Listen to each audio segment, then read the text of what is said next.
Hello ಗೆಳತಿಯರೇ, ನೀವು ನೋಡ್ತಾ ಇದ್ದೀರಾ ಸಾರಿ ಸ್ಟೋರಿ. ಮತ್ತು ಇವತ್ತಿನ ಸಾರಿ ಸ್ಟೋರಿಯಲ್ಲಿ ನಾವು ಡಿಸ್ಕಸ್ ಮಾಡೋಣ ಮೈಸೂರು ಸಿಲ್ಕ್ಗೆ ಹಾಕುವಂಥ ಜಡೆ ಡಿಸೈನ್ ಬಗ್ಗೆ. ಈ ರೆಡ್ ಸ್ಯಾರಿನ ನಾನು 2020ನಲ್ಲಿ ತೊಗೊಂಡಿದ್ದೆ. ಆವಾಗಿಂದ ಜಡೆ ಡಿಸೈನ್ದು ಟ್ಯುಟೋರಿಯಲ್ ಹುಡುಕ್ತಾ ಇದ್ದೆ, ನನಗೆ ಸಿಕ್ಕಿರಲಿಲ್ಲ. ಈ ನಾಟ್ ಆರೆಂಜ್, ಯೆಲ್ಲೋ ಕಲರ್ ಸೀರೆನ ಲಾಸ್ಟ್ ಇಯರ್ ಜೂನಲ್ಲಿ ತೊಗೊಂಡಿದ್ದು. ಸೊ ಆವಾಗ ಕೂಡ ನನಗೆ ಆ ಟ್ಯುಟೋರಿಯಲ್ ಸಿಕ್ಕಲಿಲ್ಲ. ನಾನು 3 ಸೀರೆಗಳನ್ನ ತೊಗೊಂಡು ನನಗೆ ಯಾವ ಥರ ಡಿಸೈನ್ ಮಾಡಿದೆ, ಎಲ್ಲಿ ಕಲಿತೆ, ಹೇಗೆ ಕಲಿತೆ ಅನ್ನೋದನ್ನು ನಾನು ಈ ವಿಡಿಯೋದಲ್ಲಿ ನಿಮ್ಮ ಜೊತೆ ಡಿಸ್ಕಸ್ ಮಾಡ್ತೀನಿ. ಕೊನೆವರೆಗೂ ನೋಡ್ತಾ ಇರಿ. ಈ ಸೀರೆಗಳನ್ನ ತೊಗೊಂಡಾಗ ನನಗೆ ಏನು ಎಕ್ಸ್ಟ್ರಾ ಥ್ರೆಡ್ಸ್ ಇರುತ್ತೆ ಅದಕ್ಕೊಂದು ಡಿಸೈನ್ ಮಾಡ್ಬೋದು ಅಂತಲೂ ಗೊತ್ತಿರಲಿಲ್ಲ. ಒಂದು ಯೂಟ್ಯೂಬ್ ಚಾನಲ್, ಅದರ ಹೆಸರು ಆರ್ಕಿಡ್ ಫ್ಯಾಷನ್ಸ್ ಅಂತ. ಅವರ ಟ್ಯುಟೋರಿಯಲ್ನಲ್ಲಿ ನಾನು ಆ್ಯಕ್ಚುಲಿ ಜಡೆ ಡಿಸೈನ್ನ ಎಲ್ಲೋ ನೋಡಿಬಿಟ್ಟು ಪಿಂಟ್ರೆಸ್ಟಲ್ಲಿ ಹುಡುಕ್ತಾ ಇದ್ದೆ, ಬಟ್ ಸಿಕ್ಕಲಿಲ್ಲ. ಆರ್ಕಿಡ್ ಫ್ಯಾಷನ್ಸ್ ಅವರ ಟ್ಯುಟೋರಿಯಲಲ್ಲಿ ಈ ಥರ ಮಾಡೋ ಒಂದು ಟ್ಯುಟೋರಿಯಲ್ನ ಅವರು ಹಾಕಿದ್ದಾರೆ, ವಿಡಿಯೋನ ಹಾಕಿದ್ದಾರೆ. ಅದನ್ನು ನೋಡಿಕೊಂಡು ನಾನು ಇದು ನನ್ನ ಫಸ್ಟ್ KSIC ಸೀರೆ. ಇದಕ್ಕೆ ನಾನು ಕುಚ್ಚನ್ನು ಕಟ್ಬಿಟ್ಟು ಈ ಥರ ಡಿಸೈನ್ ಮಾಡಿದೆ. ಇದಕ್ಕೆ ಆ್ಯಕ್ಚುಲಿ ನಾನು ಬೀಡ್ಸ್ ಕೂಡ ಅಂಟಿಸಿದ್ದೆ. ಬೀಡ್ಸ್ ಏನಾಯಿತು ಅಂದರೆ ಸ್ವಲ್ಪ ದಿನ ಆದಮೇಲೆ ಕಪ್ಪಗಾಗೋಯಿತು. ನನಗೆ ಟೆನ್ಷನ್ ಆಯಿತು, ಆ ಬೀಡ್ಸ್ದು ಅದೇನು ಕಪ್ಪಗಾಯ್ತಲ್ವ, ಅದೆಲ್ಲ ಸೀರೆಗೆ ಹತ್ಕೊಂಡ್ಬಿಡತ್ತೆ ಅಂತ ಬೀಡ್ಸ್ಗಳನ್ನ ನಾನೇ ತೆಗೆದು ಹಾಕಿದೆ. ಸೊ ಈ ಡಿಸೈನ್ ಆ್ಯಕ್ಚುಲಿ ಒಳ್ಳೆ ಮೆಟಲ್ ಬೀಡ್ಸ್ ತೊಗೊಂಡು ಹಾಕ್ಬೋದು, ಬಟ್ ನಾನು ಬೀಡ್ಸ್ ಪ್ರಿಫರ್ ಮಾಡಲಿಲ್ಲ. ಆಮೇಲೆ ನಾನು ಜಸ್ಟ್ ಸ್ಟಿಕ್ ಮಾಡಿದ್ದಿದ್ದಷ್ಟೇ. ಸೊ ಈ ಸೀರೆ ನಾನು ಜೂನಲ್ಲಿ ತೊಗೊಂಡಾಗ ಕೂಡ ನನಗೆ ಜಡೆ ಡಿಸೈನ್ದು ಟ್ಯುಟೋರಿಯಲ್ ಎಲ್ಲೂ ಸಿಕ್ಕಲಿಲ್ಲ. ತುಂಬ ಹುಡುಕ್ದೆ, ನಂಗೆ ಸಿಕ್ಕಲಿಲ್ಲ. ಆಮೇಲೆ ನನಗೆ ಕ್ರೋಶ ಬರ್ತಿರೋದ್ರಿಂದ ನಾನೇ ಟ್ರೈ ಕೂಡ ಮಾಡಿದೆ. ಸೊ ನನಗೆ ಮಾಡೋಕ್ಕಾಗಲಿಲ್ಲ. ನಾನು ಸುಮ್ಮನೆ ಸೀರೆ ಹಾಳು ಮಾಡೋದು ಬೇಡ ಅಂತ ಬಿಟ್ಬಿಟ್ಟೆ. ಇದಕ್ಕೂ ಕೂಡ ನಾನು ಅದೇ ಥರ ಡಿಸೈನ್ ಮಾಡಿದೆ. ಆರ್ಕಿಡ್ ಫ್ಯಾಷನ್ ಅವ್ರದ್ದು ಟ್ಯುಟೋರಿಯಲ್ ನೋಡ್ಕೊಬಿಟ್ಟು ಅದೇ ಥರದ ಡಿಸೈನ್ನ ನಾನು ಮಾಡಿದೆ. ಬಟ್ ಇದಕ್ಕೆ ನಾನು ಯಾವುದೇ ಥರದ ಬೀಡ್ಸ್ ಪ್ರಿಫರ್ ಮಾಡಲಿಲ್ಲ. ಕುಚ್ಚಲ್ಲಾಗಲಿ ಆಮೇಲೆ ಈ ಡಿಸೈನಲ್ಲಾಗಲಿ ನಾನು ಬೀಡ್ಸ್ನ ಇಲ್ಲಿ ಪ್ರಿಫರ್ ಮಾಡಲಿಲ್ಲ. ಬಿಕಾಸ್ ಪಾಸ್ಟ್ ಎಕ್ಸ್ಪೀರಿಯೆನ್ಸ್ ಹಂಗಾಗಿತ್ತಲ್ವ, ಯಾವುದೇ ಬೀಡ್ಸ್ ಆದರೂ ಕಪ್ಪಗಾಗ್ಬಿಡತ್ತೆ ಅನ್ನೋ ಭಯ ನನಗೆ. ಕೊನೆಗೆ ರೀಸೆಂಟಾಗಿ ಆ ಜಡೆ ಡಿಸೈನು ತುಂಬ ಟ್ರೆಂಡಿಂಗಲ್ಲಿ ಇರೋದ್ರಿಂದ ಇನ್ಸ್ಟಾಗ್ರಾಮಲ್ಲಿ, ಯೂಟ್ಯೂಬಲ್ಲಿ ತುಂಬ ಜನ ಟ್ಯುಟೋರಿಯಲ್ಗಳನ್ನ ಹಾಕಿದ್ದಾರೆ. But most of them complete tutorial ಹಾಕ್ತಾ ಇಲ್ಲ. ಬರೀ ಆ ಜಡೆನ ಹೇಗೆ ಹೆಣಿಬೇಕು ಅನ್ನೋದನ್ನು ಹಾಕ್ತಿದ್ದಾರೆ ಅಷ್ಟೇ. ಆ ಚಿಕ್ಕ ಚಿಕ್ಕ ಮೈನ್ಯೂಟ್ ಥಿಂಗ್ಸ್ ಏನಿರುತ್ತೆ ಅದನ್ನು ಯಾರೂ ಹೇಳ್ಕೊಡ್ತಾ ಇಲ್ಲ ಕ್ಲೀನಾಗಿ. ಸೊ ಹಾಗಾಗಿ ಅದೇ ವಿಡಿಯೋಗಳನ್ನ ನೋಡಿಕೊಂಡು ನಾನು ಕೂಡ ಟ್ರೈ ಮಾಡಿದೆ. ಬಟ್ ಅಷ್ಟೊಂದು ಪ್ರೊಫೆಷ್ನಲ್ ಪರ್ಫೆಕ್ಟಾಗಿ ನನಗೆ ಬಂದಿಲ್ಲ. ಅಲ್ಲಲ್ಲಿ ಸುಕ್ಕಾಗಿದೆ, ಡಿಸೈನು ಕಾಣಿಸ್ತಿರ್ಬೋದು.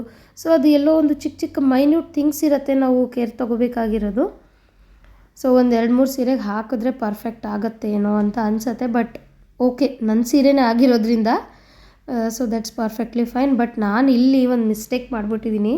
ಡಿಸೈನ್ನ ಹೇಗಾದರೂ ಮಾಡಿ ಕಲೀಲೇಬೇಕು, ಹೇಗಾದರೂ ಮಾಡಿ ಅಚೀವ್ ಮಾಡಲೇಬೇಕು ಅನ್ನೋ ಒಂದು ಆ್ಯಂಗ್ಸೈಟಿನಲ್ಲಿ ನಾನು ರಾಂಗ್ ಸೈಡ್ ಹಾಕ್ಬಿಟ್ಟಿದ್ದೀನಿ.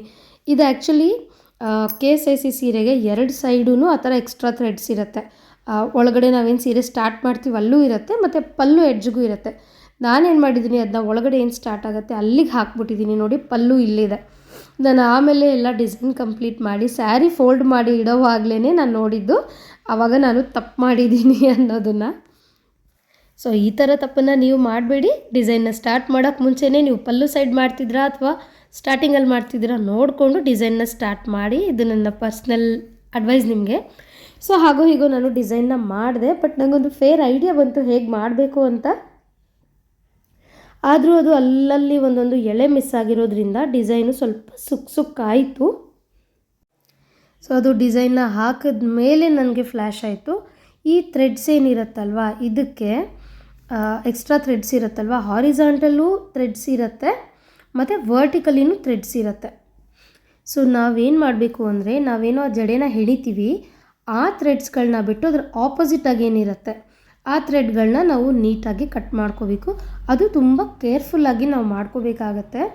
ಯಾಕೆಂದರೆ ಆವಾಗ ನೀವು ಜಡೆ ಹೆಣಿಬೇಕಾಗಿರೋ ಥ್ರೆಡ್ಸ್ನ ಕಟ್ ಮಾಡಿಬಿಟ್ರೆ ಅಲ್ಲಿ ಎಳೆಗಳು ಮತ್ತು ನಿಮಗೆ ಎಕ್ಸ್ಟ್ರಾ ಥರ ಕಾಣಿಸುತ್ತೆ. ಡಿಸೈನು ಆವಾಗ ಚೆನ್ನಾಗಿ ಕಾಣಿಸೋದಿಲ್ಲ. ಏನು ಮಾಡಬೇಕು ಅನ್ನೋದನ್ನು ಹೇಳೋಕ್ಕೆ ತುಂಬ ವೀಡಿಯೋಸ್ ಇದೆ, ಬಟ್ ಏನು ಮಾಡಬಾರ್ದು ಅಂತ ಯಾರೂ ಹೇಳಲ್ಲ. ಸೊ ನಾನಿವಾಗ ನಿಮ್ಗೆ ಹೇಳ್ತೀನಿ. ನೋಡ್ತಾ ಇದ್ದೀರಾ, ಈ ಥರ ಥ್ರೆಡ್ಸ್ ಇರುತ್ತೆ. ಸೊ ಹಾರಿಜಾಂಟಲ್ ಇರುತ್ತೆ, ಈ ಥರ ಅಡ್ಡಾಗಿನೂ ಥ್ರೆಡ್ಸ್ ಇರುತ್ತೆ. ಸೊ ನಾವೇನು ಮಾಡಬೇಕು ಅಂದರೆ, ಇದನ್ನು ಒಂದು ಕಡೆ ಒಂಚೂರು ಈ ಥರ ಸ್ಪ್ಲಿಟ್ ಮಾಡಿಕೊಂಡು ಈ ಅಡ್ಡ ಕಾಣಿಸ್ತಿರೋ ಥ್ರೆಡ್ಗಳೇನಿದೆ ಇದನ್ನು ತುಂಬ ಡೆಲಿಕೇಟಾಗಿ ನಾವು ಕಟ್ ಮಾಡ್ಕೋಬೇಕು. ಕೆಲವ್ರು ಏನು ಮಾಡಿಬಿಡ್ತಾರೆ, ಒಂದು ಸೈಡ್ ಕಟ್ ಮಾಡಿಬಿಟ್ಟು ಆ ಕಟ್ಟಾಗಿರೋ ಥ್ರೆಡ್ಸನ್ನೇ ಫುಲ್ಲಾಗಿ ಎಳೆದ್ಬಿಡ್ತಾರೆ. ಥರ ಕಟ್ ಮಾಡಿಬಿಟ್ಟು ಹಿಂಗೆ ಎಳೆದ್ಬಿಟ್ರೆ ಆ ಡಿಸೈನ್ ನಾವು ಮಾಡಬೇಕಾಗಿರೋ ಪ್ಲೇಸ್ ಏನಿರುತ್ತೆ ಫುಲ್ಲು ಸುಕ್ಕಾಗ್ಬಿಡತ್ತೆ, ನಿಮಗೆ ಡಿಸೈನು ನೀಟಾಗಿ ಬರಲ್ಲ ಆಯಿತಾ. ಸೊ ಫುಲ್ಲಾಗಿ ಎಳಿಯೋಕ್ಕೆ ಹೋಗ್ಬಿಡಿ. ಅದ್ರ ಬದಲಾಗಿ ನೀವೇನು ಮಾಡಿ ಅಂದರೆ ಫಸ್ಟು ಒಂಚೂರು ಈ ಥರ ಸ್ಪೇಸ್ ಮಾಡಿ ಕಟ್ ಮಾಡಿಕೊಂಡ್ರೆ ಒಂಚೂರು ಡಿಸ್ಟೆನ್ಸಲ್ಲಿ ಇನ್ನೊಂದು ಚೂರು ಹೀಗೆ ಕಟ್ ಮಾಡ್ಕೊಬೋದು. ಆವಾಗ ನೀವು ಕೈಯಲ್ಲೇ ಕಿತ್ತು ಹಾಕಿದ್ರೂ ಅದೇನು ಅನಿಸಲ್ಲ. ಅಥವಾ ನೀವು ಡಿಸೈನ್ ಮಾಡ್ತಾ ಮಾಡ್ತಾ ಮಾಡ್ತಾ ನೀವು ಅದನ್ನು ಕೈಯಿಂದ ತೆಗೆದು ಹಾಕ್ಬೋದು. ಅಲ್ಲಲ್ಲಿ ಸ್ವಲ್ಪ ಸ್ವಲ್ಪ ಸ್ಪೇಸಲ್ಲಿ ನೀವು ಈ ಥರ ಮಾಡ್ಕೊಳ್ಳಿ.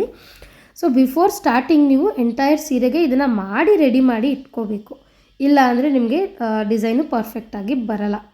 ಸೊ ಈ ಜಡೆ ಡಿಸೈನ್ ಈ ಡಿಸೈನಲ್ಲಿ ನಾನು ನಿಮಗೆ ತೋರಿಸ್ತೀನಿ. ಡ್ರಮ್ ಶೇಪ್ ಡಿಸೈನಲ್ಲಿ ಮಾಡಿದ್ದೀನಿ ಅಲ್ವಾ, ನೋಡಿ ಅಡ್ಡ ಅಡ್ಡ ಎಳೆಗಳು ಕಾಣಿಸ್ತಿದೆ. ಆ ಎಳೆಗಳನ್ನ ನೀವೆಲ್ಲ ನೀಟಾಗಿ ತೆಗೆದ್ರೆ ಮಾತ್ರ ನಿಮಗೆ ಪರ್ಫೆಕ್ಟಾಗಿ ಜಡೆ ಡಿಸೈನ್ ಅನ್ನೋದು ಬರುತ್ತೆ. ಟು ಪಾಯಿಂಟ್ಗಳನ್ನ ನೆನಪಿಟ್ಕೊಳ್ಳಿ, ನಿಮಗೆ ತುಂಬ ಯೂಸ್ಫುಲ್ ಆಗುತ್ತೆ. ಸೊ ಈ 2 ಡಿಸೈನ್ಗಳಲ್ಲಿ ನಿಮಗೆ ಯಾವ ಡಿಸೈನ್ ಇಷ್ಟ ಆಯಿತು ಅಂತ ನನಗೆ ಕಮೆಂಟ್ ಮುಖಾಂತರ ತಿಳಿಸಿ. ಮತ್ತು ಫ್ಯೂಚರ್ ವೀಡಿಯೋಸಲ್ಲಿ ನಾನು ಈ ಎಕ್ಸ್ಟ್ರಾ ಥ್ರೆಡ್ಸ್ಗೆ ಮತ್ತು ಇನ್ನೂ ಏನೇನು ಡಿಸೈನ್ ಮಾಡ್ಬೋದು ಅನ್ನೋದನ್ನು ನಿಮಗೆ ತೋರಿಸ್ಕೊಡ್ತೀನಿ. ಈ ವಿಡಿಯೋ ನಿಮಗೆ ಇಷ್ಟ ಆಗಿದ್ದರೆ ಲೈಕ್ ಮಾಡಿ, ಶೇರ್ ಮಾಡಿ ಮತ್ತು ನನ್ನ ಚಾನಲ್ಗೆ ಸಬ್ಸ್ಕ್ರೈಬ್ ಮಾಡಿ.